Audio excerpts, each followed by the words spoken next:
Good afternoon, or whenever you're watching this. This week we are reading 1 Corinthians chapter 12. If you've been following along, every week we read a chapter, and on Thursdays we read it together, or we talk about it together. So that's what we're doing right now. This chapter focuses a lot on two main things: gifts and unity. Not gifts, gifts.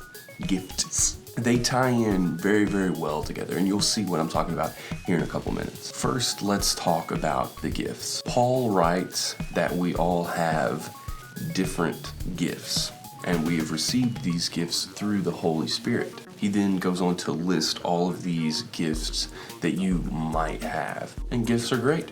I want tons of gifts. But what is the point of me getting a gift if I don't use it? I got a drill for Christmas, like a DeWalt drill, and it wouldn't do me any good if I just left it in the box, right? Actually, as soon as I found an opportunity for me to get out the drill and screw something into the wall, I did it because I wanted to use my gift. I had an opportunity, and so I did it. That's kind of how we should treat the gifts that we receive from God. Let's say you have a gift for teaching.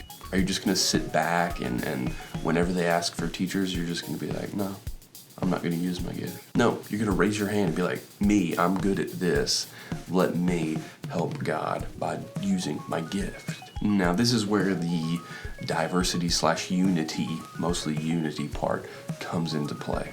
Verse 11 says, one and the same Spirit is active in all these, distributing to each person as he wills. And that's talking about receiving different gifts. Let me back up for just a second.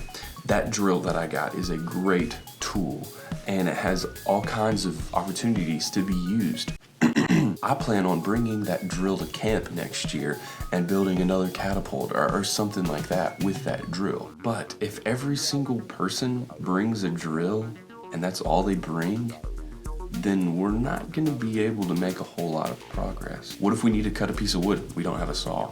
What if we need to use a nail instead of a screw? We don't have a hammer. We'd be stuck. It's important that we have diversity among our tools. That way we can get the job done. Along those same lines, it's important that we have diversity among our spiritual gifts. The example that Paul uses in this text is really, really good. He talks about a body. He says that we're all baptized into one body, but each part of the body functions differently, but is still needed for the body to function properly. Verse 19 says, and if there were all the same part, where would the body be? As a body of believers, we are pretty strong. We're like a bodybuilder, and each one of us in that body is a muscle. And in order to maintain the physique of a bodybuilder, in order to maintain that spiritual gift and make it stronger, you've got to work out that spiritual gift. You've got to use that spiritual gift. I'm gonna leave you with this. What is your muscle? What is your gift? Is it teaching? Is it singing? Is it leading prayer? Is it giving encouraging words to people? What are you doing to make sure that your muscle is strong? Thank you for joining us this week on Thursday Talk. We look forward to seeing you very soon. Be safe out there. Continue to pray for others. Love God and love people.